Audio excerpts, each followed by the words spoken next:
हूं शिप्रा झा और बुलेटिन की शुरुआत बड़ी खबर से करेंगे। नेता प्रतिपक्ष बाबूलाल मरांडी को हत्या का डर सता रहा है। प्रेस कॉन्फ्रेंस में इस बात का खुलासा खुद बाबूलाल मरांडी ने किया है। झारखंड के डीजीपी पर बड़ा आरोप लगाते हुए बाबूलाल मरांडी ने यह कहा कि डीजीपी किसी की भी हत्या करवा सकते हैं, मेरी भी हत्या हो सकती है। बाबूलाल मरांडी आखिर ऐसा क्यों कह रहे हैं और क्यों उन्हें झारखंड के डीजीपी से लग रहा है डर, आप इस रिपोर्ट में देखिए। कौन करना चाह रहा बाबूलाल की हत्या? कौन रच रहा बाबूलाल की हत्या की साजिश?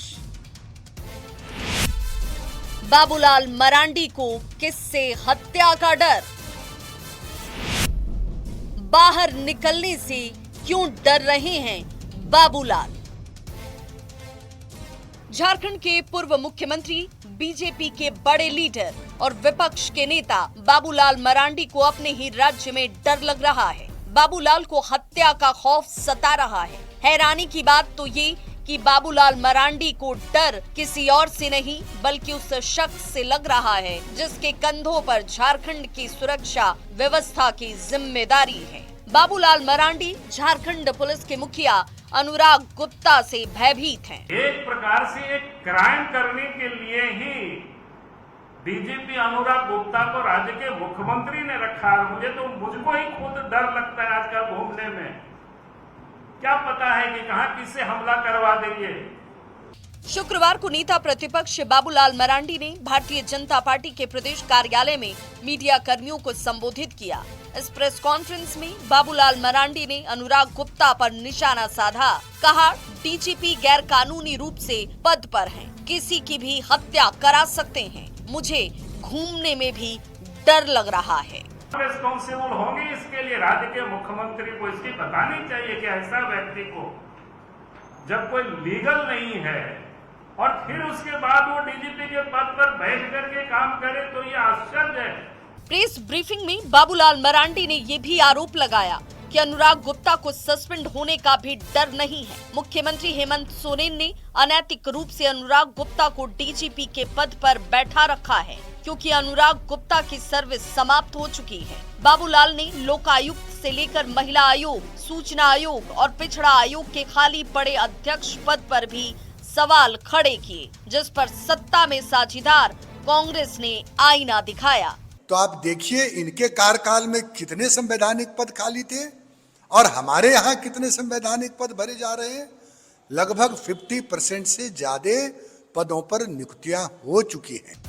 महत्वपूर्ण आयोग में पद खाली होने पर जनता की शिकायतें नहीं सुनी जा रही, ये आरोप बीजेपी लगा रही है। पर सत्ता पक्ष ये कह रहा है कि नेता प्रतिपक्ष के चयन में देरी के कारण ये पद खाली पड़े हैं, लिहाजा अब ये देखना होगा कि हेमंत सरकार इन खाली पड़े पदों को कब तक भरती है। रांची संवाददाता निरंजन सिंह और गौरव झा के साथ ब्यूरो रिपोर्ट, न्यूज़ 18। और अब बात करते हैं सैलाब के बीच फंसी जिंदगी की। गोड्डा के हरना नदी में अचानक बाढ़ आ जाने की वजह से एक बच्चा और एक बुजुर्ग फंस गए, जिन्हें सकुशल बाहर निकालने की कोशिश जारी है। आप रिपोर्ट देखिए। चारों तरफ पानी ही पानी और इस सैलाब के बीच फंसी जान।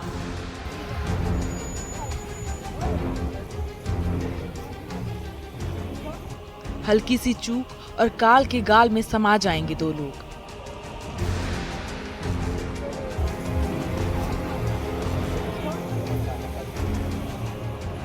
नदी के बीच पेड़ बना सहारा, जिंदगी से जंग जारी है। हैरान करने वाली ये तस्वीर गोड्डा की है, जहां पत्थरगामा थाना क्षेत्र में लगातार हो रही बारिश के चलते हरना नदी में अचानक बाढ़ आ गई, जिसमें एक बच्चा और एक बुजुर्ग फंस गए।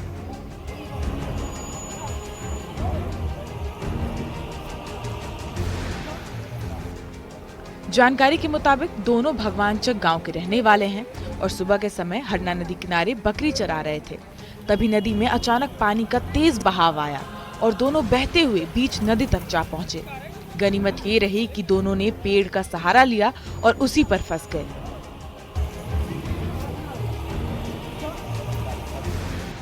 जैसे ही इसकी सूचना ग्रामीणों को मिली, मौके पर भीड़ इकट्ठा हो गई। प्रशासन भी मौके पर पहुंची, लेकिन नदी का बहाव इतना तेज है कि हर कोशिश नाकाम साबित हो रही है और नदी में फंसा बच्चा और बुजुर्ग उम्मीद की डोर थामे बैठे हैं। नदी में पानी आया, नदी में बकरी चरा रहा था। हाँ। 2 आदमी फंस गया है। 2 आदमी कितना साल का हुआ था फिर भी? एगो 55 साल का है, एगो 13-14 साल का। 13-14 साल का। अचानक पानी आया। तो कुल मिलाकर कहा जा सकता है कि बेमौसम हुई ये बारिश किसी के लिए राहत बनी तो किसी के लिए आफत बनकर आई है। न्यूज़ 18 के लिए गोड्डा से अमित कुमार सिंह की रिपोर्ट। और अब बात करते हैं सबसे बड़े अस्पताल रिम्स की, जहां सारे दावे फेल होते नजर आ रहे हैं और प्रबंधन की लापरवाही से कभी भी बड़ा हादसा हो सकता है। क्या है पूरा मामला, आप इस रिपोर्ट में देखिए। रिम्स में सुरक्षा व्यवस्था फेल। रिम्स में लगी आग तो हो जाएगा खाक। डेड उपकरणों के सहारे बुझाएंगे आग। तमाम हाईटेक व्यवस्थाओं का दावा करने वाली रिम्स सुरक्षा के मानकों पर फेल साबित हो रही है। आलम यह है कि अगर आग लग जाए तो उस पर काबू नहीं पाया जा सकता। ऐसा हम नहीं बल्कि रिम्स की व्यवस्था खुद ही कह रही है। रिम्स में लगे हुए अग्निशमन यंत्र पिछले कुछ दिनों से एक्सपायर पड़े हुए हैं। ऐसे में यदि अस्पताल परिसर में आग लगती है तो भारी नुकसान से इनकार नहीं किया जा सकता। वहीं इलाज करा रहे मरीजों की जान पर भी खतरा मंडरा रहा है। इस वक्त आप देखिए कि फायर पंप रूम है और हालात आप समझिए कि फायर पंप रूम के अंदर जो लगे हुए फायर एक्सटिंग्विशर हैं वो भी एक्सपायर पड़े हुए हैं। ये सिर्फ फायर पंप रूम के अंदर की बात नहीं है, बल्कि जब भी आप रिम्स में आएंगे और जिस इलाके में भी जाएंगे, चाहे वो ट्रॉमा सेंटर का हो, ऑन्कोलॉजी का हो या फिर ओपीडी का इलाका हो, जहां भी इस तरीके के फायर एक्सटिंग्विशर लगे होंगे वो एक्सपायरी होंगे। इसमें से अगर आप तारीख की बात करेंगे तो वर्षों पहले जो है वो एक्सपायर हो गया है। रिम्स प्रबंधन भी इस बात को मान रहा है कि अस्पताल में लगे हुए उपकरण खराब पड़े हैं, उसे बदलने की जरूरत है। 3-4 दिन में हुए हैं और कुछ चेंज होने वाले हैं, क्योंकि उसका जो एक्चुअली पूरा का पूरा एएमसी होना था, एनुअल मेंटेनेंस, वो प्रोसेस में है। मुझे लगता है वो जल्दी हो जाएगा, लेकिन इसके बाद भी हमने इमरजेंसी बेसिस पे चेंज करवाए हैं। आप शायद सही कह रहे हो, कुछ जगहों पे अभी पुराने हों, लेकिन उन पे हमारी नज़र है। हम जल्दी उसको एक्सपेडाइट कर रहे हैं, क्योंकि ये ऐसी चीज़ है जिसको इग्नोर नहीं किया जा सकता। हाल ही में दिल्ली में बेबी केयर न्यूबॉर्न अस्पताल में आग लगी थी, जिसमें 7 नवजात शिशुओं की मौत हो गई। इस प्रकार का हादसा रिम्स में कभी भी घट सकता है। ऐसी घटना होने के बावजूद भी रिम्स प्रबंधन की नींद नहीं खुली। प्रबंधन गहरी नींद में सोया हुआ है। इधर मरीज भगवान भरोसे इलाज कराने के लिए अस्पताल पहुंचते हैं। हालांकि इन तमाम चीज़ों पर रिम्स के डायरेक्टर ने कहा है कि एक्सपायरी चीज़ों को लेकर रिम्स सख्त हुई है और जो मेंटेनेंस एजेंसी है उसे भी तलब किया गया है और तमाम प्रक्रिया जो है वो चल रही है कि जल्द से जल्द फायर एक्सटिंग्विशर को बदला जाए और रिम्स को सुरक्षित किया जाए। कैमरा पर्सन प्रभाकर के साथ गौरव झा, न्यूज़ 18 रांची। और अब आपको धनबाद लेकर चलते हैं, जहां केशलपुर हाउस कुम्हार बस्ती में हेवी ब्लास्टिंग से मकानों में दरारें आ गई हैं। लोग डर के साए में जीने को मजबूर हैं। मकान गिरने की कगार पर है। धूल उड़ने से ग्रामीण दम्मा जैसी बीमारियों के शिकार हो रहे हैं, जिससे ग्रामीण भी परेशान हैं। दर्जनों की संख्या में महिला और पुरुष ने धनबाद के डीसी कार्यालय पहुंचकर अपनी समस्याएं रखी और विस्थापन की मांग की। डीसी ने भी क्षेत्र में भ्रमण करने का आश्वासन दिया है। धनबाद से आपको खबर बता रहे हैं और देखिए जो महिलाएं हैं वो यहाँ पर प्रदर्शन कर रही हैं। दरअसल उनकी तरफ से पुनर्विस्थापन की मांग की जा रही है कि हम लोग को केशलपुर बस्ती में हम लोग रहते हैं, पूरा डर से रहते हैं। हम लोग विस्थापन मांग रहे हैं कि हम लोग को सुरक्षित जगह विस्थापन कीजिए। किसका डर है? हम लोग का डर है, बार बार जमीन डोस हो जा रहा है, बहुत धसान हो जा रहा है बार बार। हम लोग 700 आबादी है वहाँ पे और हम लोग 154 घर है और बार बार बहुत धसान हो जा रहा है। माल डाल का पूरा बहुत ज्यादा खतरा हो। हम लोग का दिक्कत यह है कि हम लोग को आवाज करता है तो दिन में नहीं करता है, अब तो रात में आवाज करता है। हम लोग सोते हैं भी तो डर डर के सोते हैं। ब्लास्ट नहीं करता है। हाँ, रात में हिल जाता है, घर द्वार सब हिल जाता है।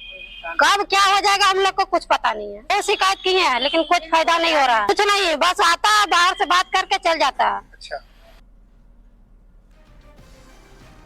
खबर बोकारो से है, जहां बोकारो बार एसोसिएशन में पदाधिकारियों के बीच मारपीट हो गई। पदाधिकारी प्रेम कुमार पर जानलेवा हमले का आरोप लगा है। आरोप है कि प्रेम कुमार ने कार्यकारिणी सदस्य अतुल कुमार पर कथित तौर पर जानलेवा हमला बोला, जिसमें अतुल कुमार घायल हो गए। सिटी थाना में प्रेम कुमार के खिलाफ शिकायत दर्ज कराई गई। इसी बीच दोनों अधिवक्ता के बीच समझौता होने की बात सामने आ रही है।